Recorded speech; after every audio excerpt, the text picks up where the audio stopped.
Martin's Dream Day by Kitty Kelly. Photographs by Stanley Tredick.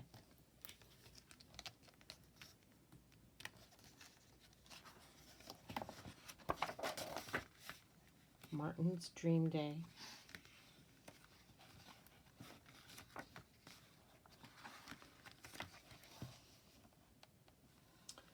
To every child who reads this book, dream big.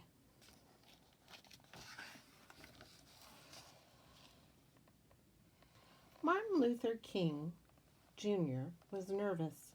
He had been up all night writing what would become the most famous speech of his life.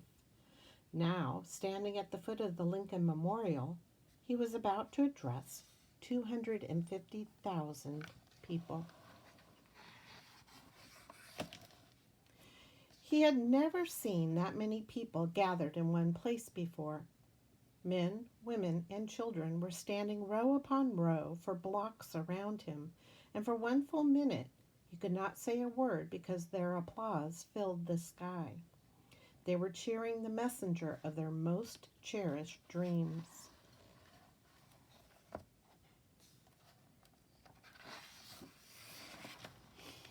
Martin Luther King Jr. believed in equality for everyone, not just for a few.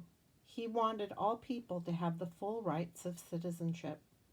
That meant the right to vote, to go to school, and to get a job. In the 1960s, African Americans did not have these basic rights.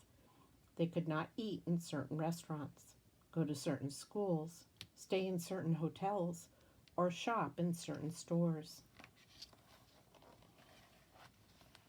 Martin wanted to change all that, and he dedicated his life to making change happen.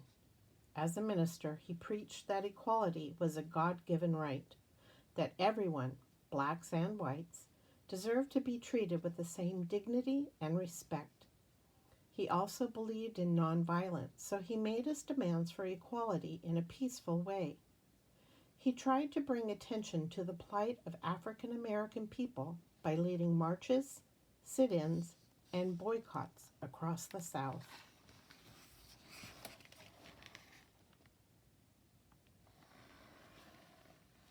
But his efforts for change were not enough. He knew he needed something more to make his dream come true. He decided to go to Washington, D.C. to talk to the President of the United States about equal rights.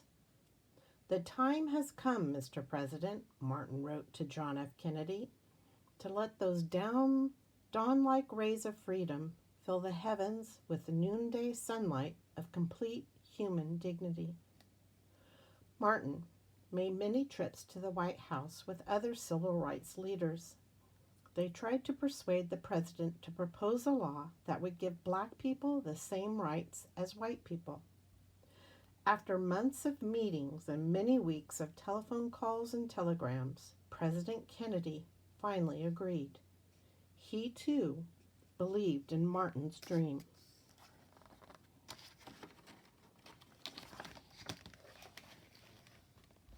President Kennedy addressed the nation on television the night before he sent his civil rights bill to Congress. "We are confronted primarily with a moral issue," he said. "It is as old as the scriptures and is as clear as the American Constitution.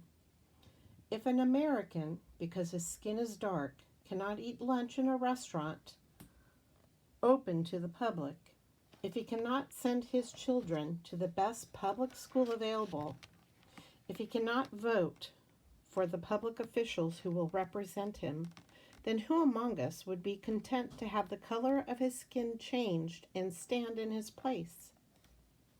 Sadly, not everyone believed in civil rights. The president's words angered those who did not want equality. Racists reacted with ugly violence. They beat up civil rights workers. They torched churches and bombed schools. They even killed a follower of Martin Luther King Jr. Yet Congress did nothing.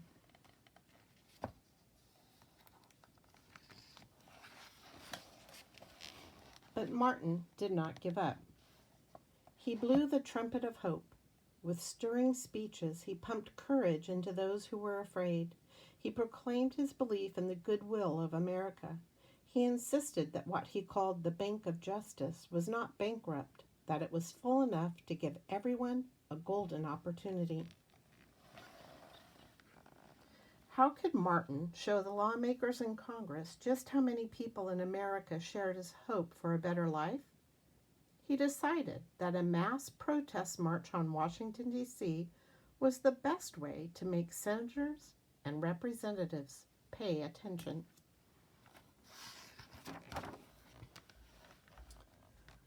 Like a general, Martin summoned the troops. First, he called upon the major groups who had been fighting long and hard for civil rights. Groups like the Student Nonviolent Coordinating Committee, the Congress of Racial Equality, and the National Association for the Advancement of Colored People. Then he reached out to churches, synagogues, and mosques because he wanted all religions to be represented. He called upon Catholics and Jews, Protestants and Muslims to gather at the foot of the Lincoln Memorial on August 28, 1963. Martin chose the Washington Mall's magnificent white marble statue of Abraham Lincoln as their meeting place because Lincoln, known as the Great Emancipator, had abolished slavery. His Emancipation Proclamation of 1863 had declared freedom for 3.1 million slaves. 100 years later, Martin yearned to free the 19 million descendants of those slaves.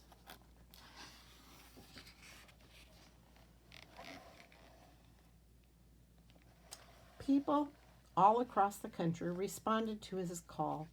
They made plans to come to Washington on planes, trains, trucks, trailers, cars, buses, and bicycles.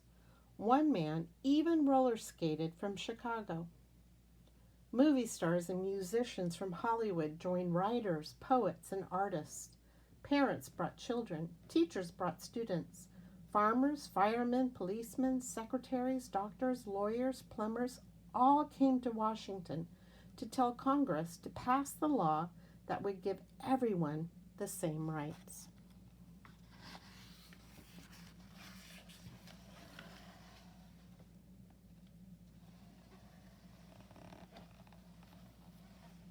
In solidarity, people in other countries around the world declared their intention to march on August 28th in places like Berlin, Munich, Amsterdam, London, Oslo, Madrid, The Hague, Tel Aviv, Cairo, Toronto, and Kingston, Jamaica. The march took place on a Wednesday, but people dressed as if for Sunday church. The purpose was serious, so their clothes were proper. Women wore hats and high heels. Men wore white shirts and ties and fanned themselves with straw snap brims.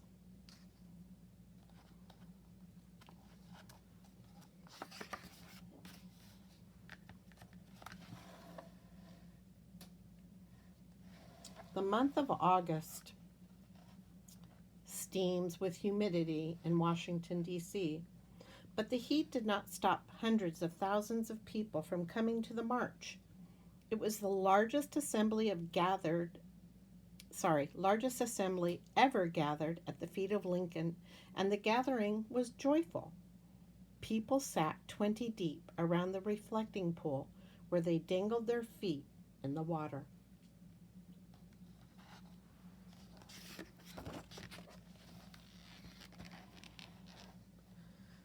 The famous singer Marian Anderson was supposed to open the program with a Star-Spangled Banner, but she could not make her way through the crush of people.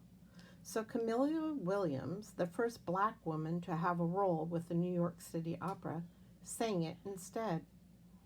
Soon, soaring music turned the mall into an open-air cathedral and filled the skies with song.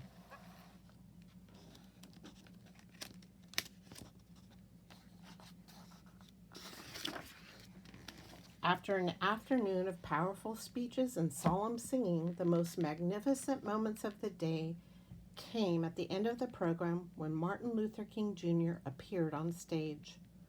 Applause rolled across the mall like claps of thunder as the 34-year-old preacher walked to the microphone. Women waved lace hankies and men stomped and cheered. Everyone expected something spectacular from this man, the most exciting speaker of his time. He had traveled 275,000 miles that year and given 350 speeches trying to make America understand the desperation of its black citizens. But this audience was his biggest ever. His message would resound for years to come.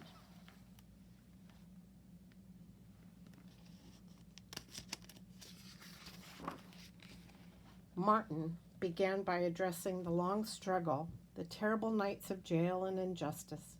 He talked about the trials and tragedies African Americans had endured, but he did not dwell on those wrongs. Instead, he urged his people not to be bitter, not to hate, not to seek revenge. Inspired by his words, the crowd roared its admiration. They fell quiet only when he paused for a moment. In that moment, Mahalia Jackson, a famous gospel singer, shouted, "Tell them about the dream, Martin, the dream." That's when Martin Luther King Jr. put aside his prepared speech. Like a bird bursting from its cage, he took flight.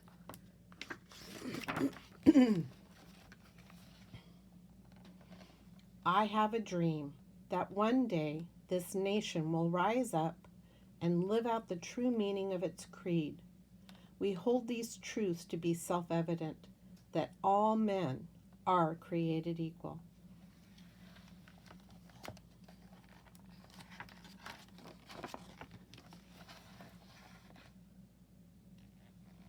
For the next 15 minutes, Martin dazzled the crowd with his dream of brotherhood and equality. He encouraged everyone to hew out of the mountain of despair a stone of hope. Hope pushed Martin forward, the hope for a better life. He shared his vision for a nation that would no longer be divided, but would embrace all its citizens without regard for the color of their skin. The crowd was spellbound as Martin's voice rose to the sky full of that hope. He told America that if it was to become a great nation, it must make the dream of freedom come true for every single person in it. He ended with the words of the old spiritual, "Free at last, free at last. Thank God Almighty, we are free at last."